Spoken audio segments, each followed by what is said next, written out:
बिस्मिल्लाहिर्रहमानिर्रहीम। अस्सलाम वालेकुम। आप देख रहे हैं नुमान खोखर यूट्यूब चैनल। किसी भी दोस्त को किसी भी शहर या गांव के मशहूर डॉन के बारे में मुकम्मल और दुरुस्त मालूमात हों और वो उस पर वीडियो बनवाना चाहे तो वो अपना व्हाट्सएप नंबर कमेंट में दे दें, मैं इनसे रब्ता कर लूँगा। तो आइए वीडियो शुरू करते हैं। सरदार हयात खान अल मारूफ हयातू बलोच सन 1952 में चक नंबर 216 सेमा दी झोंक थाना मोचीवाला तहसीलो ज़िला झंग में पैदा हुए। चक नंबर 216 सेमा दी झोंक सरदार हयात खान बलोच अल मारूफ हयातू बलोच के दादा के नाम से मंसूब है, जिनका नाम सेमा खान था। सरदार हयात खान बलोच के वालिद का नाम सदीक बलोच था, जिनका ताल्लुक जमींदार तबके से था। सफ़ेद पोश इंसान थे, पंचायती और डेरेदार भी थे। सरदार हयात खान उर्फ हयातू बलोच के तमाम भाई जमींदार थे। हयातू बलोच कबड्डी के इंटरनेशनल खिलाड़ी थे। सरदार हयात खान उर्फ हयातू बलोच माल मुवंडी मवेशियाँ गोजरा मोड़ कायम भरवाना और 18,000वीं के ठेकेदार थे। हयातू बलोच पर मुख्तलिफ नौयत के 97 पर्चे दर्ज थे, जिनमें मजलूमों की मदद करके जालमों को कत्ल करने के भी पर्चे शामिल थे। हयातू बलोच की एक खूबी ये थी कि मजलूम का साथ देते थे और जालिम चाहे कितना ही ताकतवर और असरो रसूख वाला हो, मजलूम की खातिर उससे टक्कर ले लेते थे। सरदार हयात बलोच ज़िला झंग के अलावा टोबा टेक सिंह और गोजरा में भी असरो रसूख रखते थे, जहां इनका खौफ और दहशत थी। गोजरा के मशहूर दुश्मनदार वड़ाइच ग्रुप से इनके गहरे मरासम थे और उनकी दुश्मनी में भी हयातू बलोच ने उनका साथ दिया था और ये मुकदमे वार थे। सन 1981 में गुलाम अब्बास उर्फ अब्बासा अराई सकना सादा अराई टोबा टेक सिंह के वालिद को दुश्मनों ने कत्ल कर दिया। अब्बासा अराई ने हयातू बलोच को मदद का कहा, जिसका बदला लेते हुए सरदार हयात ने 2 बंदे मुनीर अराई और शरीफा को कत्ल किया। इन 2 कत्लों का पर्चा सरदार हयात बलोच पर दर्ज हुआ। सरदार हयात बलोच के होते हुए पुलिस कभी चक 216 सेमा दी झोंक में रेड नहीं करती थी। एक दफ़ा SHO असलम लोधी ने सरदार हयात बलोच की गैर मौजूदगी में चक 216 रेड किया।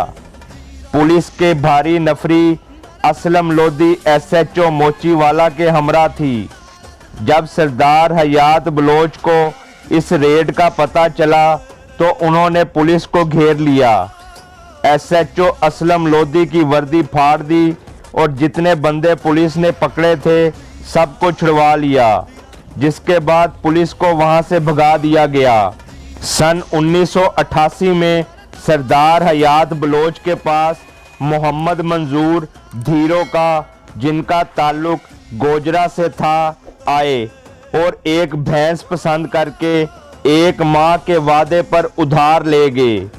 जब वादे का टाइम ख़त्म हुआ तो सरदार हयात बलोच उर्फ हयातू बलोच भैंस के पैसे लेने गए तो मंजूर धीरो का और उनके वालिद ने पैसे देने से इनकार कर दिया और कहा कि जो करना है कर लें।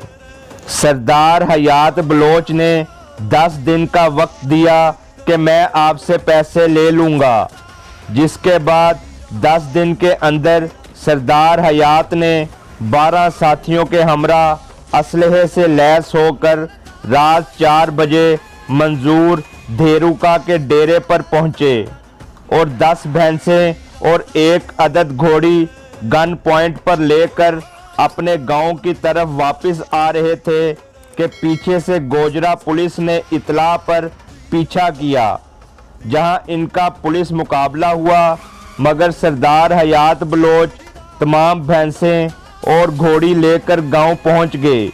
गोजरा पुलिस थाना मोचीवाला गई।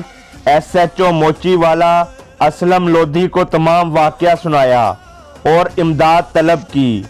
असलम लोधी ने इमदाद देने से साफ इनकार कर दिया और कहा, अगर मिन्नत समाजत के साथ माल मवेशी लेना चाहो तो मैं आपके साथ जाता हूँ। असलम लोधी और मंजूर धीरो का सफ़ेद कपड़ों में डेरे पर आ गए और मिन्नत समाजत करके सरदार हयात बलोच से उनकी भैंस वापस देकर अपना माल वापस ले गए।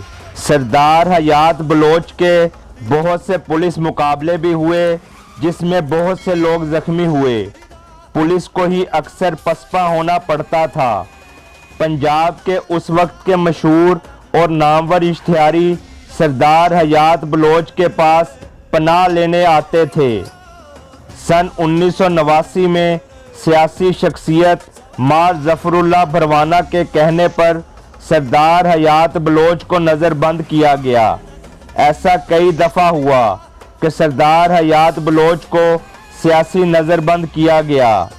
इससे पहले भी सरदार हयात बलोच मुख्तलिफ मुकदमात में काफ़ी अरसा जेल में रहे। सरदार हयात बलोच ताल्लुक़ निभाना खूब जानते थे। मुस्तफ़ा खर जब गवर्नर थे तो चिराग बाली वगैरह के साथ साथ सरदार हयात बलोच उर्फ हयातू बलोच को बस्ता अलिफ का बदमाश बनाकर गोली का आर्डर हुआ था। आखिरकार 1 जून सन 1990 को गोजरा मोड़ पर अपने दोस्त इश्तिहारियों को पनाह देते हुए एक पुलिस मुकाबले में जहां बहक हो गए। इसका बदला 21 जनवरी बरोज़ मंगल सन 1992 को हयातू बलोच के बेटे हसनात खान उर्फ टेडी बलोच ने लिया। चुदराहट, ताकत का नशा, सियासी अदावतें, ख़ानदानी रंजिशें और अना ऐसे अनासर हैं जो इंसान से उसकी समझबूझ छीन लेते हैं।